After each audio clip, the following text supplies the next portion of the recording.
Hi everybody, and I am live. Hope you're all well. I put something in the chat there a while ago just to give me suggestions and comments because I was a little bit light on topics tonight. I have a few things to talk about, so basically I'm just going to go through those to start with. Because yeah, I have a few things kind of on the brain and a few little tiny bits of news. But other than that, there's not much. So I kind of want to see what you've said. Topics here. Someone's mentioning millennial woes, Gemma O'Doherty.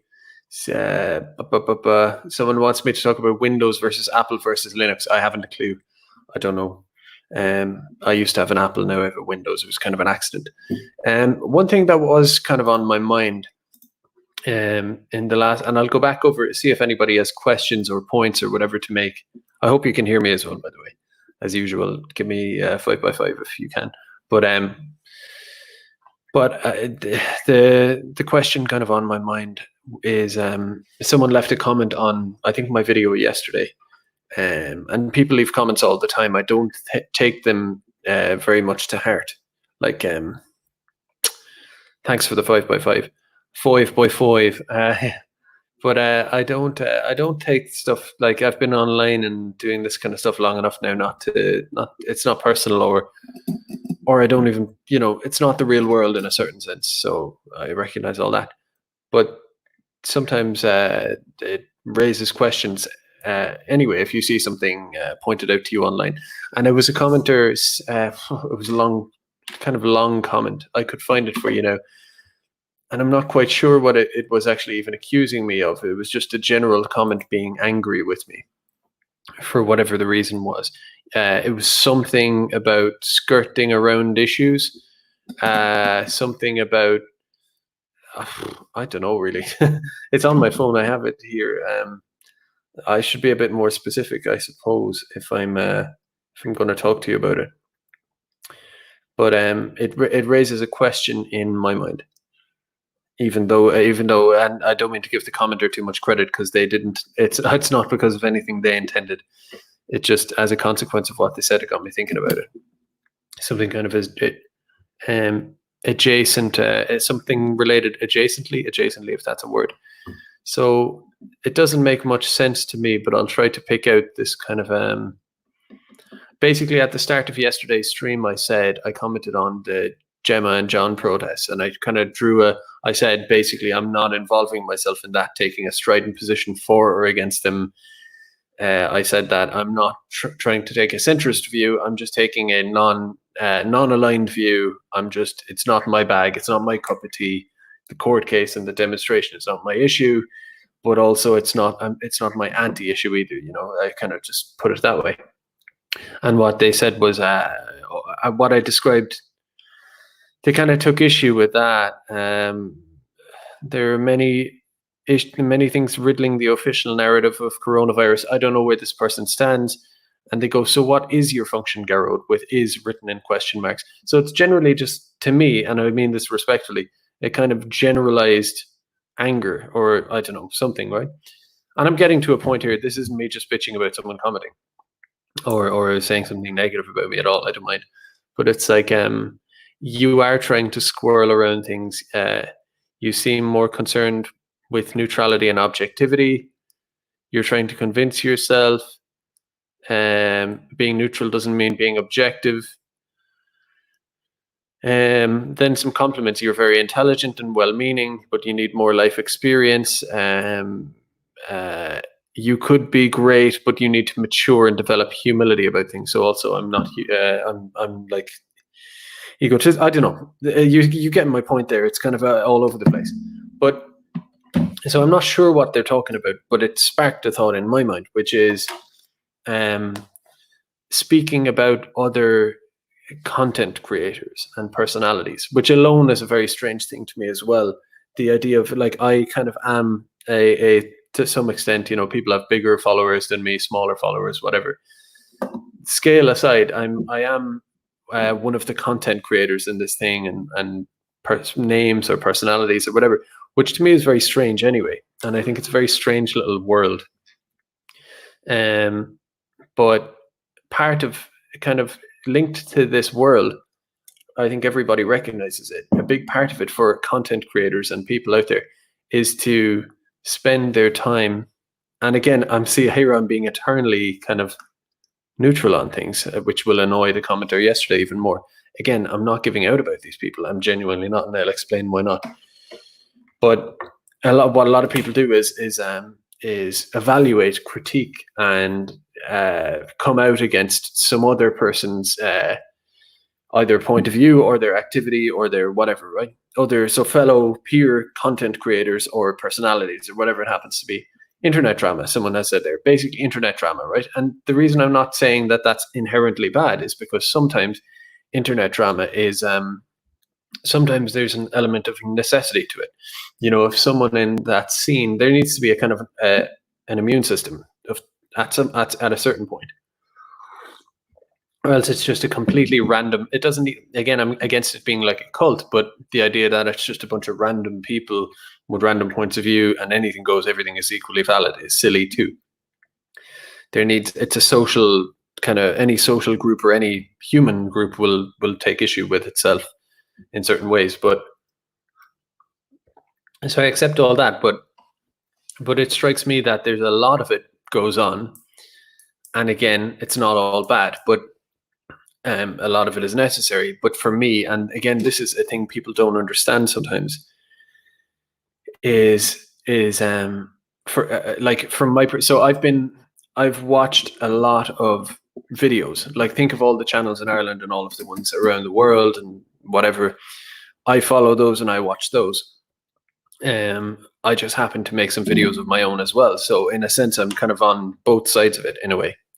I'm watching people and I'm observing the personalities and the characters, but then sometimes I get this strange, like, for example, when that person comments or whatever, I realize I kind of am one of them as well, aren't I? And it's a strange thing, because it's like there's an expectation on me from some people, a small amount of people, but to comment on whatever it is. So people are mentioning Gemma here, and there's this and that. I'm even reluctant to name them or name people like this. Like, there's probably one or two other controversial personalities and YouTubers, Irish YouTubers in the past week. And even me not mentioning that person will rub some people up the wrong way. They'll go, just say it, just go on. We know you have an opinion on it. Go full on, And the ultimate extreme of that would be full on blood sports, where you go for it completely. But it doesn't need to be blood sports. It could also be a more moderate critique or whatever, right? And of course I could do that. I could do that all day long. Someone's saying go on, right? But the issue is that it's a strange thing. It's that for me, I'm like, it's not even a political thing on my behalf, like wanting to kind of be as universally liked as possible or any of that stuff. It's just that I don't want to. It's like if you said to somebody, and this is the point I often get in when you're seen as someone who should comment, or when you're making videos or whatever it is, people will expect you to talk about it. And the idea is that you don't talk about X, Y, and Z because of you're trying to kind of have it all ways and all of that. And the thing that I was thinking about tonight is that it's not necessarily the reason. Sometimes it's that, but also it's like you could say to somebody, would you like a cup of coffee? And they could say, no, I'm okay. I don't want one, right? You wouldn't go, well, you should have a cup of coffee. You should want a cup of coffee. But they would obviously just answer you and say, well, I mean, what can I tell you? I'm sorry. I don't actually want to have it. It's not a position I'm staking out. I just don't want to. I can't tell you why I don't. I just don't want to. And someone says, would you like a biscuit?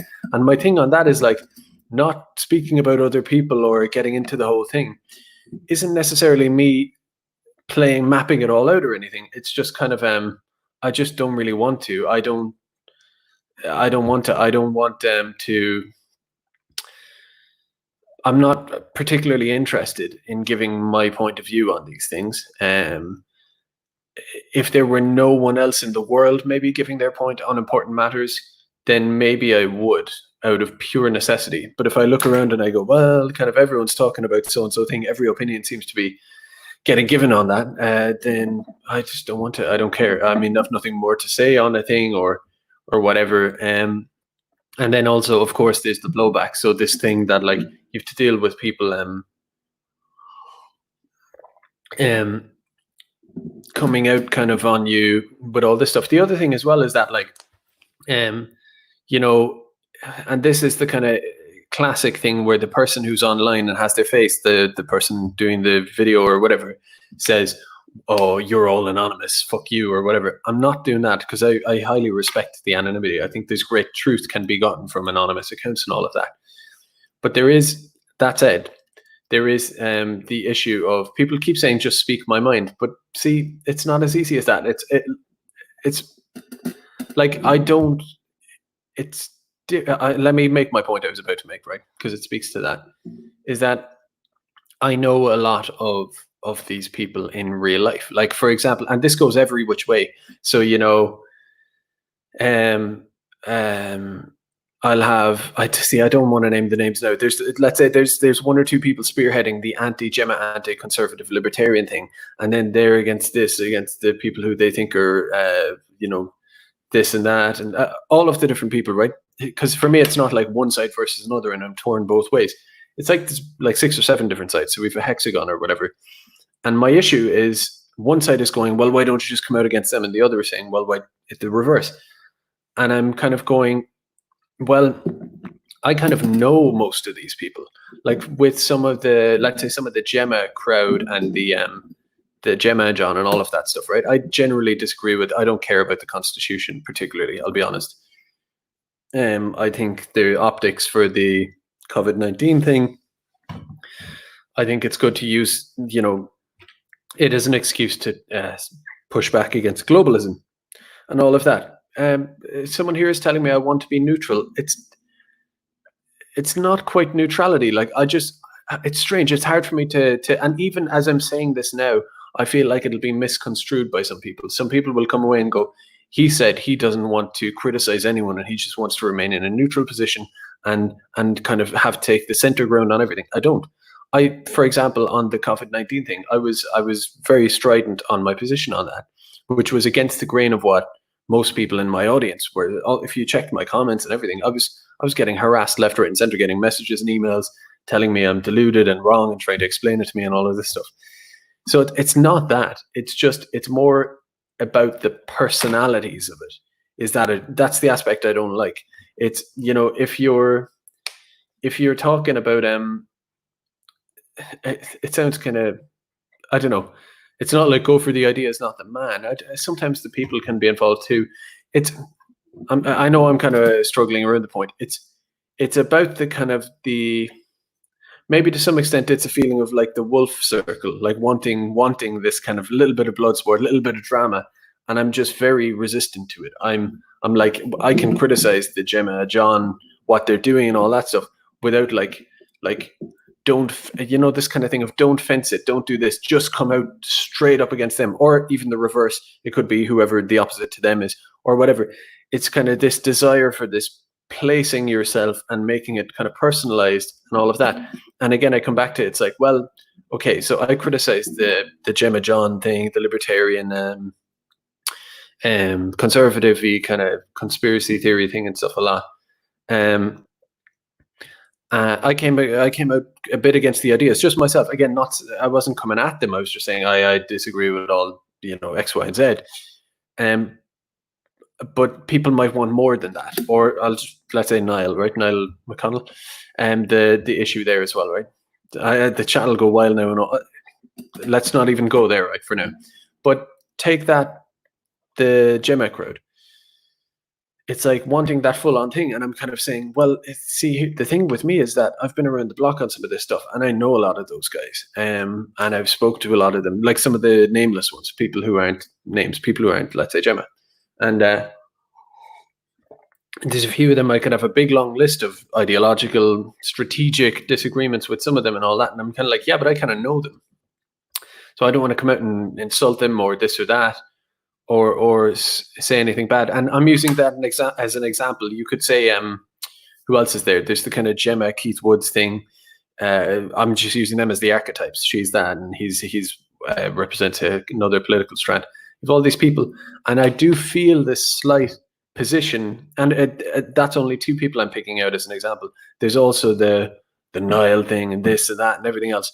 All of this is going on, and I can kind of feel myself going, I'll express my point of view on some of the issues, sure, but I do feel this gravitational pull to comment, to come out on the strident, the drama side. And again, it's coming back to the someone says, I'm useless at politics, Juno and the Paycock. I don't know. I'm useless at politics. But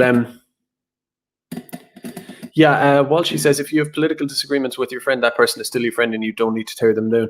It's kind of, that's an aspect with me. I pretty much know all of them, right? To some extent. So I'm like, it's kind of, Morgoth said this to me, and again, I'm not doing the whole screed against anonymous accounts because it's valuable, right? And I completely understand why people do it, but I'll give you an example, right? What are your thoughts on Niall? He came clean. To be honest, I don't even know all that stuff, right? I don't watch his streams nightly, or the repudiation one statement stuff. I'll be honest with you, and you can say this is copping out or whatever. I'm usually watching a documentary on, or reading or something about Burma or whatever it is, or like steel industry in Pakistan, or I like going into that stuff. So it's generally when I'm about 5 days into hearing about some drama, kind of seeing it a bit online and stuff like that. I'm often 2 weeks into it, I'm kind of going, I've seen it around the edges, but I just don't dive in. Again, it doesn't appeal to me very much. And again, I'm kind of back to that cup of coffee thing where it's like, if someone said, why don't you drink the cup of coffee? And the person said, well, I don't want it.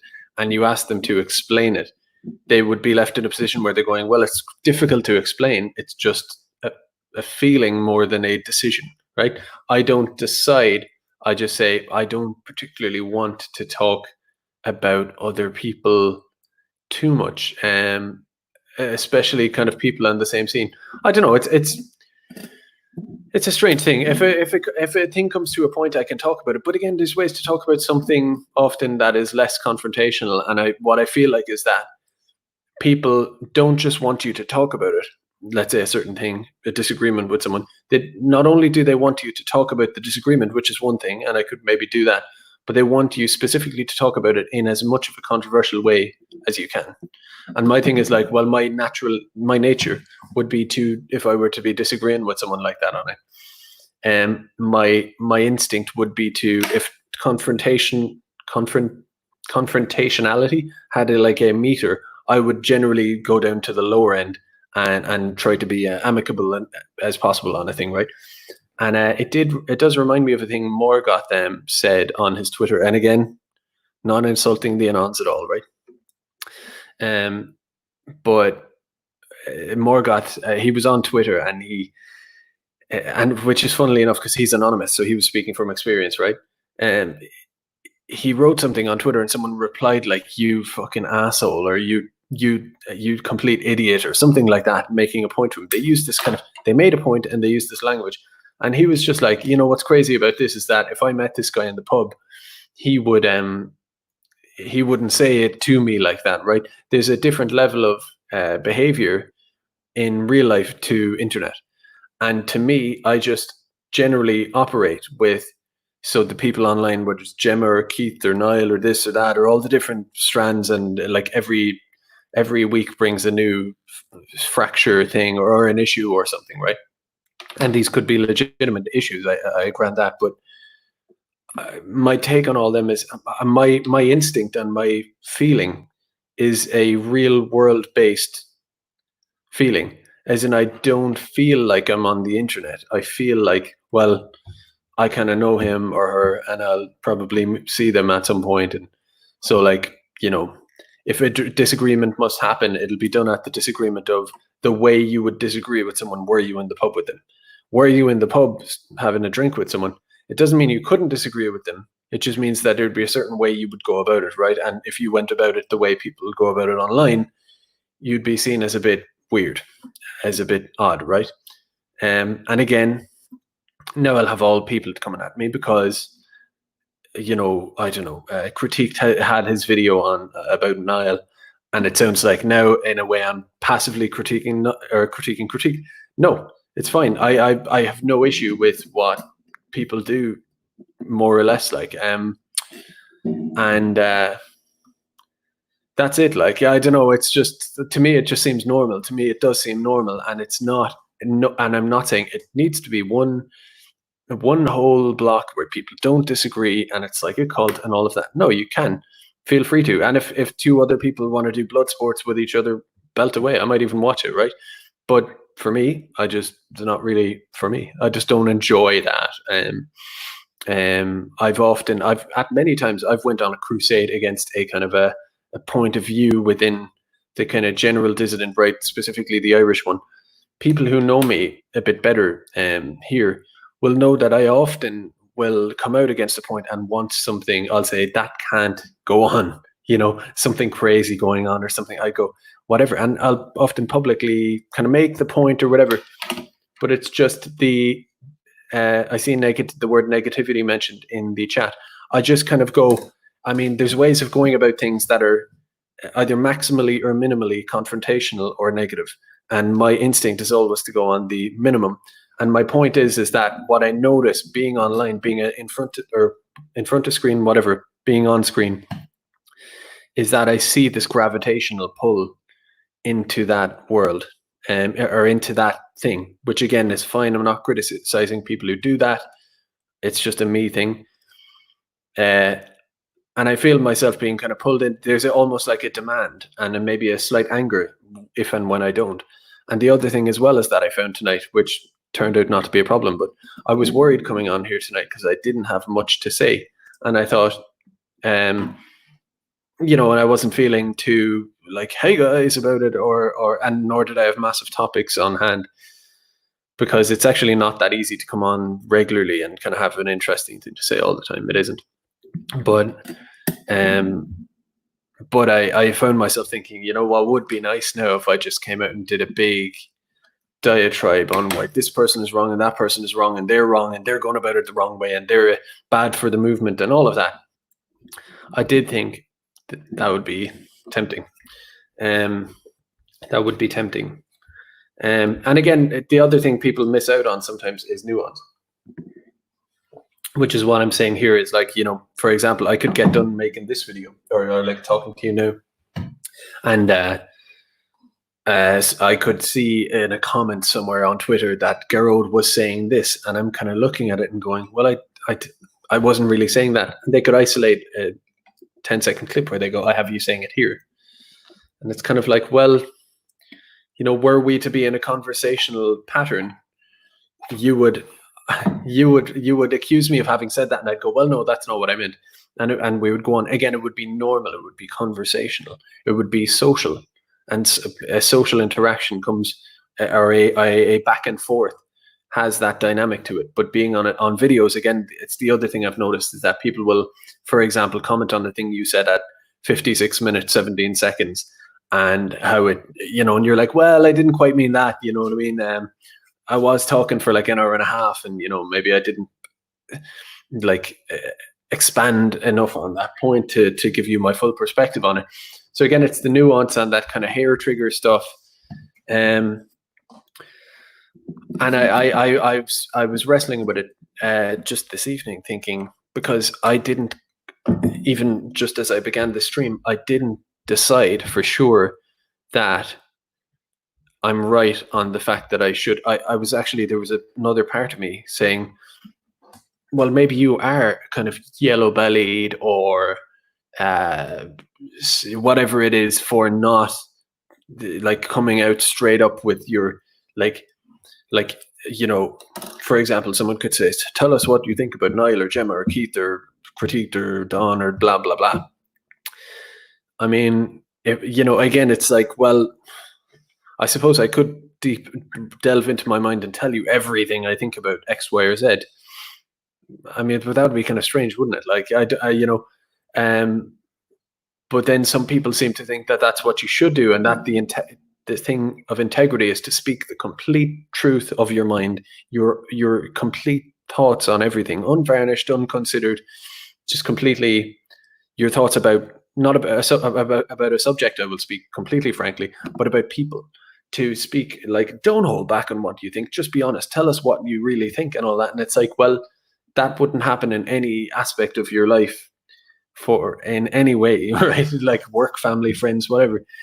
So it's kind of strange to me, but yet I still was struggling. I was like, but maybe it is right. Maybe you should, if you're going to be on here, if you're going to be making videos, if people are supposed to be sitting there watching and listening to you, I mean, maybe that's all what you should be doing. And I just, for those who are watching now, the reason I'm telling you this isn't because I'm having a meltdown about it or losing sleep. I'm just trying to, for those who have, and it's not an insult or whatever. I like if it wasn't for the anons, then a lot of things couldn't get said. But for those who don't go make videos like this and don't have a kind of a face and a name and a kind of a little bit of a following and all that kind of stuff, to just kind of give you the stream of consciousness of my thoughts on that and what it feels like to be in that position. Martial Law says, Gerald, you're having a meltdown. I am having a meltdown, it has to be said. Like, you know, because I feel like since I've recognized those pressures of like that gravitational pull to talk about things like this or that, I now slightly better understand all of the people that I listen to and watch and kind of understand their world a bit better. So just the reason I'm talking about it now is in a stream of consciousness way is just to kind of basically give you the my hair is all scruffy, someone says as well. Yeah. But that's because I can't get a haircut because it's a pandemic. But it's just an insight into the, like, I often look at like these internet personalities, let's say some of the bigger ones with hundreds of thousands of subs or followers and all of this, who've been around for ages. And I'm not talking about really Irish here, anyone's in the political world. And it's very strange, like how, you know, people having these kind of burnouts, not knowing what to talk about, and then finding something else and finding something else and trying to stay relevant. It's a strange thing, the world of the, someone should almost make a documentary on it or something. The world of the content creator and the kind of pressures that are brought to bear on people like that, and the kind of world they live in, the world of the online political space. It's very weird. And I've often looked at it from a kind of distance and thought, not that there's any fear of it. I don't think I'll be blown up anytime soon. But like, were I to, I couldn't do it. I couldn't do the whole thing. When I look at some of the, I don't know, I'm trying to think of specific names, but it's a very odd thing. Like, and yeah, there are pressures brought to bear on these people, which makes content creators or online personalities, I think, I'm learning to behave a certain way or to be a certain way or to whatever. And to me, I'm just alien to it, and I couldn't really do it particularly. Even if I tried, I absolutely couldn't. So what is up in the chat? I'm hearing, so M3 is again asking me, talk about Windows versus Apple versus Linux. I don't know the difference. Sorry about that. Paul Joseph Watson, that's a great example. Someone said Paul Joseph Watson versus Stefan, and I don't know what they're talking about. Particularly there, I'm just reading that comment in isolation. Paul, I was struggling for names a while ago. The likes of a Paul Joseph Watson or a Stefan Molyneux, I don't know how they do it. I honestly don't. I don't know, do I respect them or do I pity them or admire them? I'm not sure. It's somewhere in between all of those things where it's like having to constantly be there in this world and expectations, and every week or a day or whatever brings with it its new spat with someone else and this and that. I don't know, maybe I'm just not cut out for it, but to me it seems insane. And like, it's almost like when you see it's a little bit like if you went to a circus and, you know, you go around the back to like find a place to like use the toilet or like have a smoke or something, and you see like the clown is outside the back, with kind of his nose off, and he's like smoking a cigarette and texting. A sight like that can just be very disturbing. And by the way, a lot of these personalities on online, I've met loads of them, right? I don't take selfies with people and all of that, or give away details. Again, most of the people I will meet like that, I'll get on with on a friendly basis and keep in touch with them. There's no online trace of it, right? So I've met a lot of them, and people can be I've seen people struggling and that, and it can be very strange when you meet a person and you hang out with them or have a drink, and you kind of go, they do this all the time. How the fuck do they do it? And they might be very nice. You might get on with them, but it's like, man, it feels tiring. And someone says it's a circus. Exactly, it is a little bit of a circus. And I did see Millennial Woes, who I'm a huge admirer of, just as a person, as a public figure, and everything. I hope he doesn't mind me doing this now, but he put up a post recently, and it kind of relates to this. I'm just looking for it now. Forgive me. But he's generally very frank about, like, a lot of his channel, from the start of it anyway, was based on his own human condition and all of that. And I actually can't find it now, but he did put up a post basically saying that he was bowing out of the nationalist stuff anyway. I don't know how to find it on his channel. When people make a post on their YouTube channel, like a written post, maybe it's under community. Yeah, so I have it here. If for those, if you don't mind me kind of getting yeah, I think a lot of you might have seen it already. He's getting into self-improvement and all of that. Oh God, here we go. This is kind of I forgot that I'd streamed with Millennial Woes. Actually, someone says I'd forgotten about that. But someone said they train psychologists specifically for YouTubers these days. Oh, and that's a good point. For one, it must be a very interesting thing. But just before anyone, I could see, again, the NGOs breathing down my neck. I could see them, or anyone really, one of you guys as well, taking it up as though I'm talking about the right, how the right is like a cult, and this kind of people are only in it because they're mentally broken down, or they're traumatized. Which there's some truth to that, but it's not. That's far from unique to dissident right circles, or political circles, even just the online content creator in general, the personality, the I don't know, the dancing monkey type of thing, the content creator, the online person.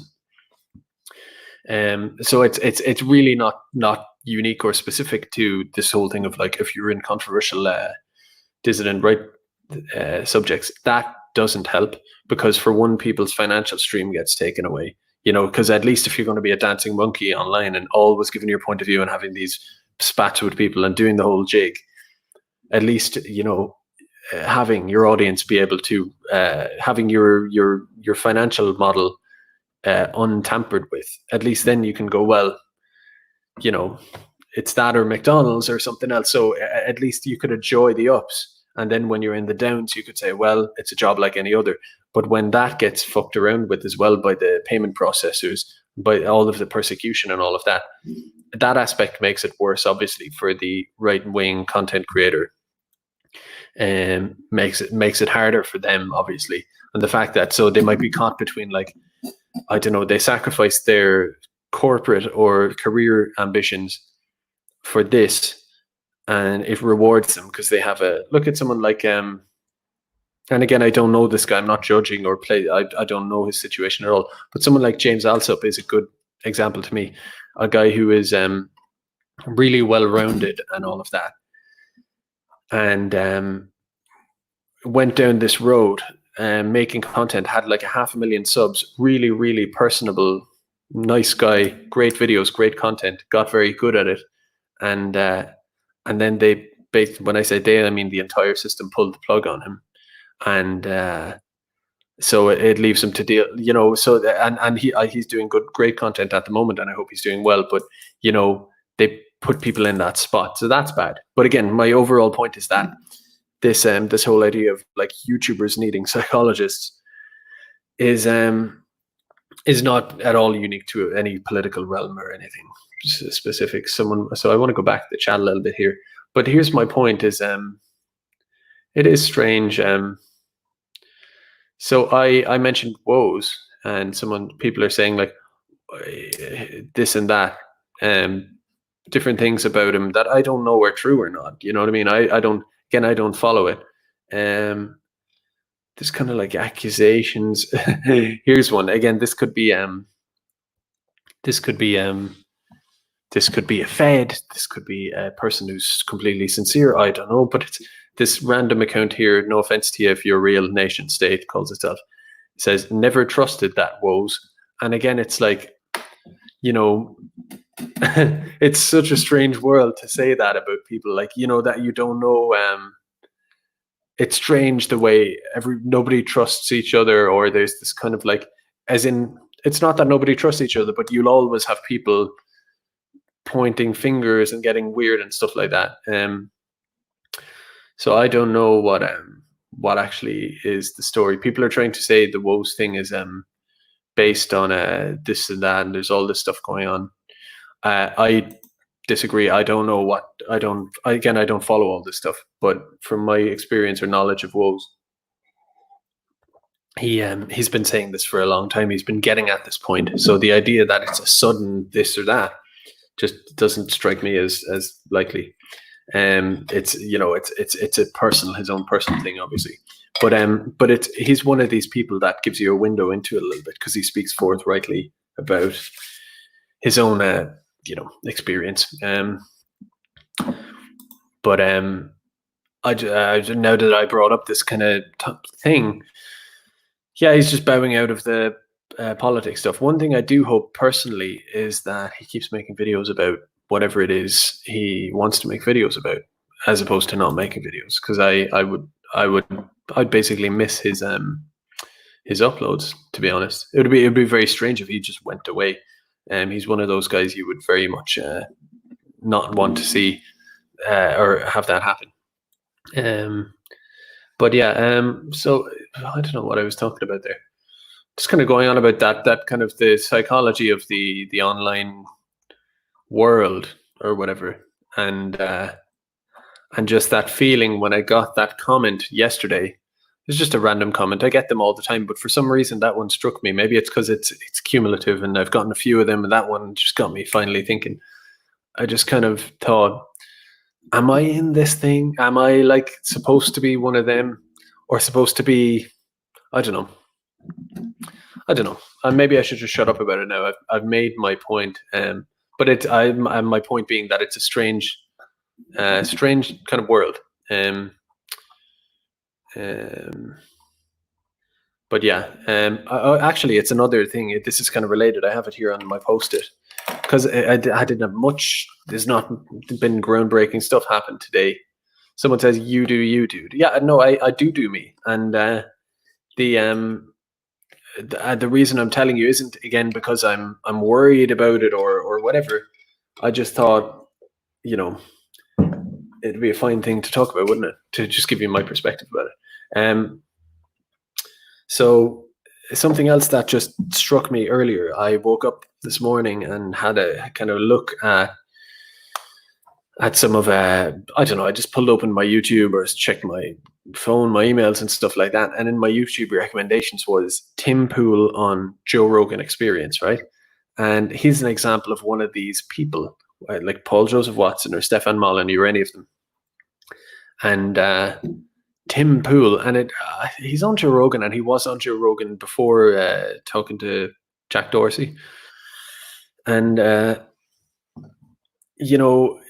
he strikes. He's like the archetype of one of these people because he was around during the what's it called? The Wall Street thing, Wall Street takeover, Wall Street, whatever it's called. What was it called? Occupy Wall Street. He was around with Occupy Wall Street, and in a way, he was one of the first ever of these people. Back when it was kind of there was this kind of mystique about it. So he's the first person ever who might have had something like a selfie stick. It might have been the first time you ever saw something like that, or a GoPro, a thing on his head or his chest, or like with a backpack. The kind of look of the roving online new generation journalist. And this was what, 2008. So we're talking like 12 years ago, maybe more. And it was very much like, wow, oh my God, we all want to be that, don't we? To kind of be that independent journalist. It was a really new thing. Someone mentions your man Casey Neistat, or however you pronounce that name. He's another big YouTuber. Maybe he's one of them, but I'm familiar with Pool. But he started out with that, the Occupy thing, and then I don't know what he was doing in the meantime. But obviously he survived. Like, he kept just plugging away at it, for years. And then the next I saw of him was around 2016 with the whole Battle of Berkeley and the whole culture war of 2016, basically. And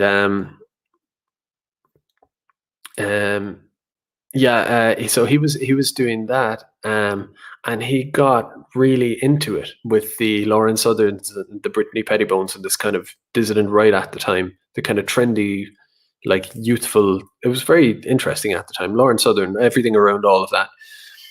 And I remember videos of him being in like Paris when it was a wild time in a way, where Brittany Pettibone and Southern and all of them were going around Europe, and there were like different riots and battles every day happening. And they were all, the likes of Southern was basically kind of doing a slightly tamped down version of what Richard Spencer says, or what so-and-so or whoever says. They were kind of doing all that. There was a time when they kind of, like, let's say someone like Lauren Southern went from kind of like rebel or whatever to really going with the straight up alt-right talking points, and then they kind of backed off it slightly after a while. But I remember Tim Pool talking to like Pettibone and all of them at the time when those guys were right at the height of their bell curve of when they were being most explicit. They were talking about ethno-cultural nationalism and blah blah blah. And he was chatting away with them, and he was like interviewing them in different cities, and anyone with a brain cell could tell that he was friends with them and that he was like asking them questions. But he would come out in like a meltdown now, disagree, like denying this, but if he were to be here. But I think most people would agree that he was, the left certainly recognized it, that he was a bit too friendly, too cozy with them. And he was on the brink of, he had this kind of like casual kind of relationship with the borderline straight up alt-right. And he would be kind of echoing their points a bit, like, yeah, I suppose all people do have a right to a nation, or whatever it might be, And yet now he's on Joe Rogan, and he's kind of bounded back from it in his own way as well.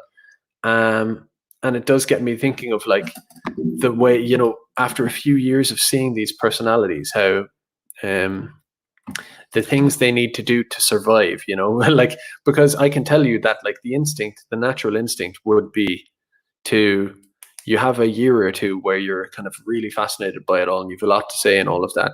And then at a certain point, you just don't have anything else to say. And if you were being completely frank and honest about it, you'd probably say, yeah, I'm finished now. It's getting weird. It's kind of pressure. I can't think of anything else to say. So I'm just going to stop now. And the fact that people don't, the fact that people are able to cling on and keep going is, I like I said, a lot of it in my mind is admiration, because you could say the same, to be honest, about a bin man or whatever, just getting up every morning and doing your job effectively. So there's nothing wrong with it. I'm not down talking it, but it's strange. I'm seeing names mentioned here: Tommy Robinson, Milo. Like someone like Milo, like I would love in a way to have a sincere conversation with him, like a completely honest one, and just kind of go, how do you do it? Like, how do you keep going, with all of this shit? And I suppose maybe the answer could be, well, it's in my nature. It comes naturally to me. I enjoy it. Whatever. It doesn't get old or get jading or fatiguing. It's in a way, it's like, how do you not just burn out after a little while? Like, you're still here. How do you do that? Someone says Milo knows everything. Definitely interview him. Okay, let me ring him just now. I'll tell him we're going to have a stream on Friday. I'll let him know. But yeah, it's the Tim Pool thing just interested me, because maybe I should go listen to his Joe Rogan interview. But I wonder where, because it's like you look at it now and it's all smoldering kind of ruin. Like, Lawrence Southern is gone. That whole movement came and went. A lot of people got burned by it. It's very strange, like, and yet people are still. It's almost like a few years after 2016, which was the big time. And again, I do maintain that if the way the system cracked down on the alt-right, the dissident right, the alt-light, whatever, all of that, were the system not to crack down on that, there would be a massive cultural space with financial reward. I'm not talking about people getting rich. I'm just talking about people not being left destitute and their followers wanting to compensate them for it.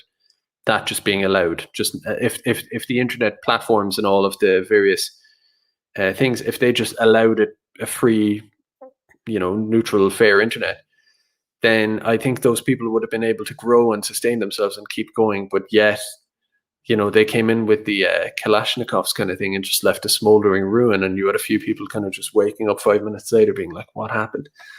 It's very odd. And years later, we're still in the kind of walking around in the it's a little bit surreal. What was I saying there? Oh yeah, and nor is it just the payment processors. A lot of people got done by the state as well. I don't want to necessarily name names, but people. Someone mentions the machine. Basically, the machine. The various state laws in Europe and America.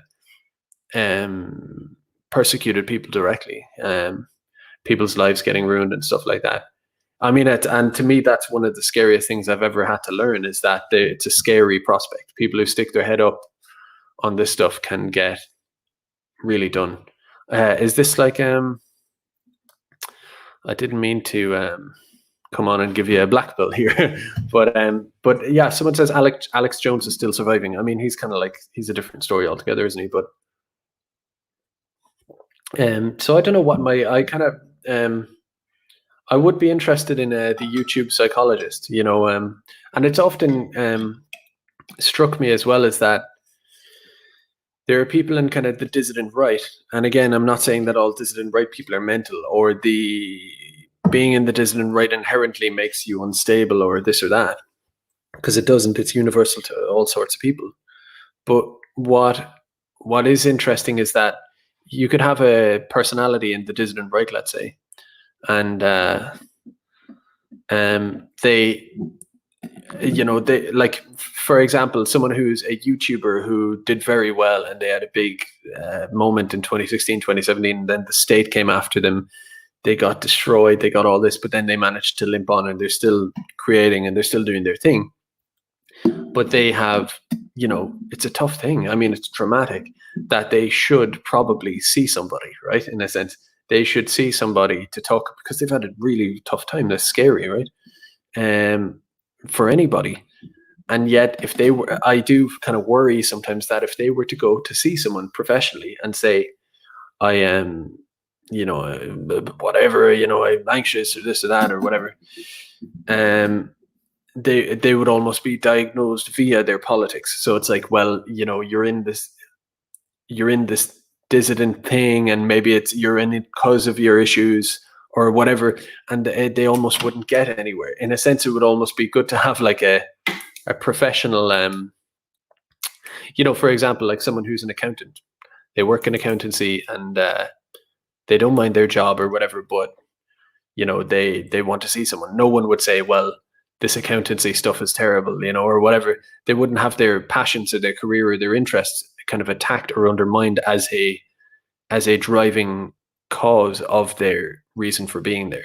Whereas someone on the dissident right almost might. And I'm not making this up. I've spoken to people on the dissident right who've said that is an issue, that it would be almost nice if you had like almost like I don't know, a kind of a support network or of some description or something like that, because it is, and the only way it works, really the closest thing to it is, I think, is just peers, having people in the same sphere who've gone through the same kind of things, and people kind of being friends, basically.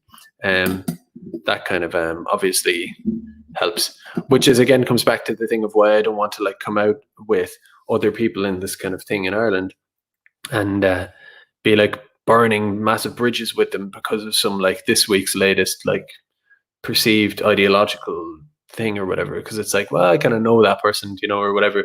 I can disagree with them in a kind of a more normal social way. I don't know, tonight's stream took like a strange tangent altogether. I kind of got into a vibe. But yeah, so I I have like solid topics, like something about the reception and integration agency. That kind of it's going to talk about a few things, but they kind of feel strange to talk about after all of this. How long have I been going? Can anyone tell? I can't. Seems like I've been, it says here it's like 50 minutes. I could keep going. Seems strange to start talking about the play a song. Nah, man. No, I just don't have the confidence for that, I suppose. But if I go back on, I switched when I started. I used to have wine in my cup because when I started like a month or two ago making regular videos, I used to pour wine in, and I wouldn't drink a lot, just like a glass, because I was nervous coming on. And then after a week or two, I was like, oh, I hate like associating, like making it like a crutch. So I started drinking tea, and now I'm confident enough, obviously, to do the videos, and I enjoy tea more. But I think playing songs has kind of fallen in the middle, where like the tea, I'm grand confidence wise now, but not enough to be singing. So maybe some night if I crack open a beer or two, I will sing you a song, but it's not happening tonight. Someone says tea makes you wee. It sure does. So I don't know if I'll get into that stuff. I might just speak on general things. One thing I have written down here is Burkean revenge reminder. So I just wanted to say for, you know, those who were I can't say this to everybody. It would be nice if I had a platform for everybody. But the only people here listening, only people who are here will get this message. So in a sense, as a clan, I want to tell you here that the Burkeans stung a lot of these NGO people and stuff, and they will be looking for to return the favor. So, you know, it's easy to say that in the first week or two after the Burkean thing, be on guard for revenge. But of course, the revenge isn't going to happen then. It's going to happen months later. So what I'm going to just say is every couple of weeks here or months, I'll say, by the way, don't be a silly idiot. Don't let someone like take all your details online or get you to say something stupid. The other thing as well is that the kind of political spheres I'm in are not notorious for people saying wildly illegal or dangerous or controversial things at all, right? At most, sometimes you'll have people joking, right? That happens everywhere. If you were to go into a WhatsApp group, a GAA team WhatsApp group, and you were to scrutinize it in that way, every now and again, someone will say something ironically or this or that. That's like, whoa. The difference is when you're in this stuff, you have to be, I don't know, am I gone? Okay. I thought it was buffering there for a second. But yeah, there's a greater onus on you to be wise with that stuff, to not talk ironically, not fed post ironically or whatever like that. The way I approach things is that you could do two things to kind of guard yourself. You could either assume everybody's some kind of operative, like doing a honeypot or something on you, and be kind of make it very difficult to communicate or to exist or whatever. Or you could just act in such a way as it doesn't really matter anyway. And that's what I do. So it's like giving people your details, saying something untoward, whatever. It's like, well, if you don't do that ever, even with the most trusted person or whatever, just as a kind of almost like personal principle, if you don't do that, then it's all good. And if everybody did that, then they could honeypot all they like and they wouldn't get anything. Look at the way the Burkean guys, they got those NGO people and stuff. If they had that attitude, they would have been absolutely fine. It's like, whereas if someone said, so do you want to like, and again, not that people on our side are violent or anything like that, that is the problem of the other side of the neoliberal kind of Antifa types. But if they had just said, when they were asked, oh, do you want to smash a few of these people or whatever, if they had said, well, I don't really advocate that kind of thing, and they were just smart and said that even to their best buddy and just always spoke like that, then they wouldn't have been got, and much easier. That's a much easier thing than having to be cautious and worried about every next person. Who's this person? Who's that person? You don't need to worry about that so much if you just act smart all the time without exception. That's a much easier way to go about it. And I do kind of hope that people would take heed of that and remember it, for your own sake. But and that's not I'm not imploring you to be paranoid off your head. It's like I said, it's just with this one simple step, you can not have to worry about it, right? And the one step is just be smart. And that's all basically. What else do I have here? My post-its, my organized notes, organized. My thumbnail is the Glengesh Pass. It's in Donegal, southwestern Donegal. I was there last year, and very, very nice. It's not far away from where I got my jumper. Actually, last time I was telling you about my jumper, people were laughing at me because I said I always wanted to wear a woolly jumper, but that was that way.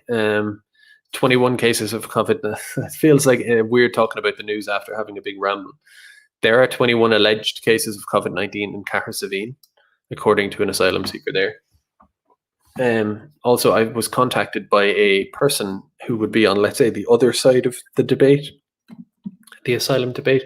A person who would be on the other side of that debate, who is in Cahir, contacted me and did a little email back and forth with me. And I would like, and again, the offer is open to anyone from Cahir or otherwise, to, someone says, how often do I go on scenic trips? I know, a couple of times a year, 3 or 4 times a year. I don't go abroad as much as I used to. Not least because it's cheaper to be here, but also more importantly than that, I think, is I kind of rather it. But anyway, what was I talking about? Oh yeah, so yeah, anyone in any of these places who takes issue with the fact that maybe I accuse friends of asylum seekers of being kind of subversive, or who think I'm wrong about the asylum system and the way it works or whatever, again, friendly offer to come on and talk, and hopefully I can actually make that happen. I'm kind of trying to, so that would be nice. And I would be fair and friendly and all of that. Again, if you feel like I'm unfairly characterizing you, then the floor is absolutely yours. So yeah, so that's kind of that. What else? I'll just mention it here quickly. I'll do a screen share as well. This is just kind of a little thing I remembered today. Have I got the screen share working? Yes, I do. So this is the Reception and Integration Agency. I took a lot of that for the asylum industry video, a lot of information from that. And what I find interesting is that the information I took from that at the time was November 2018 was the last date of statistics. And they haven't done anything. Basically, they did, as you can see there, they did regular statistics by the year and even by the month of the year. And the last one is November 2018. Now, I can be egotistical and assume that they've stopped because they learned, because I and other people roasted the bollocks off of them over a period of about a year there. And maybe they stopped because of that. But it's interesting. And I know a lot of this could be potentially accessed with FOIs. But it's just worth thinking about why they stopped, because they were doing it all along. And for a while I was thinking maybe someone's on mat leave, or maybe there's something going on there, if that explains it. But no, it's been a long enough time now. They've clearly stopped, which interesting. So yeah, what else is there? There's a few other bits there. There's a documentary here that Orla Red put up on his BitChute. I haven't actually watched it. I didn't have time, but I'm placing it in the chat here now for those who are interested. It's a documentary TG Cahir did on how rural Ireland / the Gaeltacht is dying, and it's very interesting. There's lots in it. from our perspective, you could say, that's relevant to us. It's fascinating. It's, I skipped through it a little bit, and it speaks to ultimately the way the economy, society is being set up, top down. The kind of the central planning or the framework of our society and our economies is killing all of these areas. It's not just an accident of the way nature takes its course. It's kind of policy in a way. And there's beautiful shots of Ireland, beautiful shots of, like, to take my thumbnail, I am, like, one of my great loves in my life is effectively Ireland, like the actual place itself. And, you just, again, you drive around a place like even where you can see in the screen here, wherever this is, but and you see the town, the culture, the feel of a town, and the gap pitch, and the this and the that, and just that feeling of home, and that feeling of beauty, or whatever it is. You see, I'll actually just play a bit and skip through, just so you know what I'm talking about. It's a beautifully made documentary. It's in the chat. Someone's saying, what's the TG Cahir? I mean, for one, I've put sorry, I don't have it in the description. I'll put it there afterwards. For now, I'll just put it in the chat. It's called, I don't know what it's called. Orla Red just kind of re-uploaded it. Again, I'm putting it in the chat. It's the best I can do for you for now. What's it actually called? Has he said what it's called? He, she, they. Documentary. I don't know. You can follow up with me afterwards, right? But just the general. Again, I haven't watched it in total, but just to give you a feel of it, it's so good compared to the. I mean, I don't think I'm allowed to use the global homo word, right? And maybe whatever, but like that word. And for those who are, keep in mind, I'm trying to speak to normal people here. So for those who think that's an insulting word, it's meant to convey everything. The kind of modern, stroll around certain parts of Dublin or whatever, and just absorb that culture. Tinder, takeaways, traffic, foreigners, all of that, the whole essence of modern life. There's another world out there where, when you travel west and when you go around and when you kind of remind yourself, or if you're lucky enough to live in and someone says global homogenous. Actually there is a kind of bland homogeneity and kind of leveling of and a kind of I think, honestly, like, I think it might sound a bit dramatic, but I think there's a kind of a banal evil in there as well, a kind of a entropy, a death, tone of death in there a little bit. It's grim to me, that kind of world, but yet rural Ireland and especially the towns that are coping okay, it's just so nice. And this documentary, the way it's shot, the way it's made, there's all these little notes and nods to it, and you go, oh my god, how much can you love that? So I'll just play, I'll just skip through it just to show you rather than tell you. And now it's not playing for me. That's great, isn't it? Because it was playing there for a second. Yeah, it's everything. It's the air, it's the whatever. So just kind of bear with me there, because I'm just going through it for my own satisfaction. The gap pitch.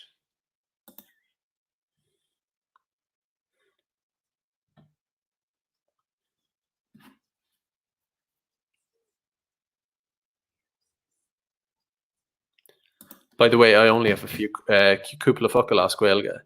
I'd like to get a bit better in all of that, but I still love listening to it. It does, even though I only have a cúpla focail, and whatever I ever did know is kind of going away a bit and stuff like that.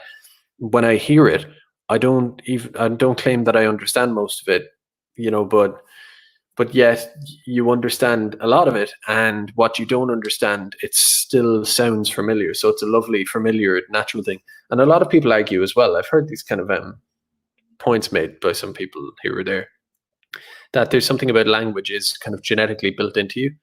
I don't know how true it is. It feels kind of intuitive. It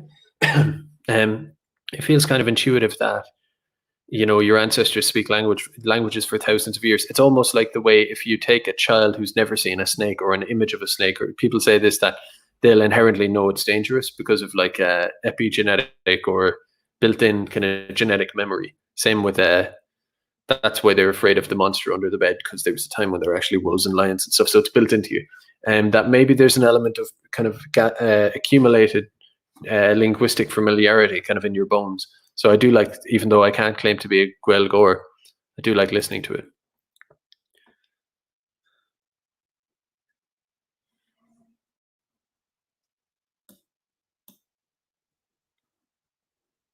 I'm just kind of watching telly with you here, lads. That's what I'm doing.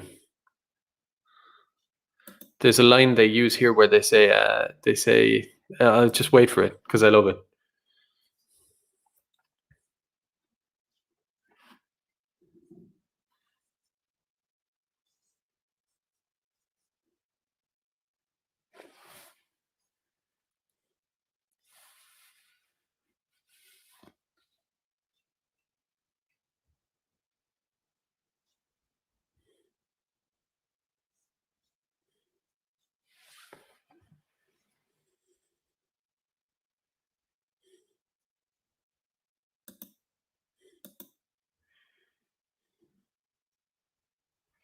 There's a line I wanted, Asquelga.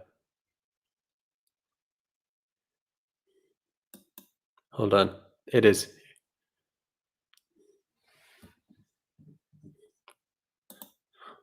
But we need more people. We need children in the schools. Again, that speaks to our politics. Are you saying there's no sound? Oh shit. If there's no sound, then c'est la vie. Let me try again. Okay, so add to stream. This usually seems to work, doesn't it?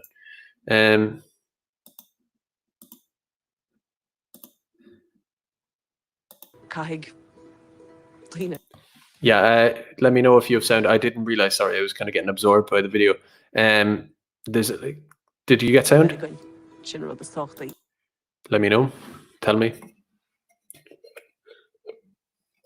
I'm gonna wait for you. Sound is good. Okay, because there's a line here I just love, and I'm not even getting it right, but it's a figure of speech, Asquelga. It's one of these things. So Dainra, Jabani, Bunhervishi, Gandalf, Kushimplition, Kushimplition, something like that. Very nice. Anyway, just the scenery here is a beautiful piece of work. And you know what? Fuck RTE and like Expose and all that. This is what you want to be watching. TG Caher make good stuff. They make some very beautiful stuff. I'm just skipping through here again. It's the scenery of rural Ireland. Maybe not that.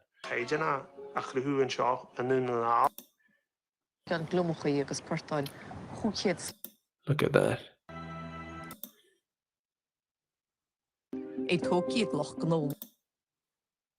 So there's a lot going on in that. I must watch it in full. Someone says Cove Simply Shin. Yeah, I don't know. I don't know what it was exactly. But what a lovely piece of work. So yeah, there was that. Yeah, there's a few other bits. I think I'm just kind of going to leave it there because maybe quit one in my head. Galileo, Irish nationalism and sovereignty, says he wants to do, they wants to do streams of Gaeilge. I would highly encourage that. I would listen to them. I would love to brush up. I think brush up is putting it lightly. I'd have to do more than brush up on my Irish. But yeah, streams of Gaeilge. I would listen to a stream of Gaeilge even if I was missing out on some of it. I couldn't quite understand it. I would just put it on as to enjoy hearing it. I would really enjoy that actually. So I'd encourage you to do that. Yeah, kind of a slightly pensive stream tonight. Didn't really go through the news too much, just kind of spoke my mind. I mean, I can definitely talk for long periods of time anyway, whether it's interesting or not, we don't know. So tomorrow night, we'll be looking at The Mission, the film, and I'm also currently reading Norwegian Wood, hoping to do by forgotten his name. Some Japanese guy. I can't pronounce it. I keep thinking of Yukio Mishima, but it's not him. It's, what's he call himself again? I'm enjoying it, actually. First couple of pages, I thought, I was like, oh god, what's this? But it's no, it's I'm taking to it. So we'll do a kind of discussion about that. Haruki Murakami, yeah. So that will be that. Yeah. So basically, join in tomorrow night, and I'll basically see you then. And give me a sub there if you're not already, and share it with your granny and whoever else. Murakami, yeah. The people are just reminding me there. Yeah. Thanks for watching. I'm gonna let it go there. So see you tomorrow night.